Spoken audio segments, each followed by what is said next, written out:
कवना नगरिया दुलरुआ घोड़ा दौड़वले हे। कवना नगरिया दुलरुआ साधेली निशान हे। कवना नगरिया दुलरुआ छपरा नगरिया दुलरुआ घोड़ा दौड़ैले हे। अंजनुपुर नगरिया दुलरुआ साधेले निशान हे।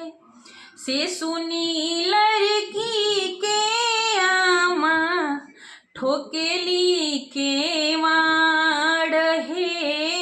धिया बाड़ी लड़िका दामाद उमड़दाड़ हे। धिया बाड़ी लड़िका से सुनी कवन दुल्हा सुटयापन खोलले हे। देखिला न होई सासु हमरो उमरिया हे। देखिला नया होई सासु 12 बारिशवा के सासु हमरो उमरिया हे।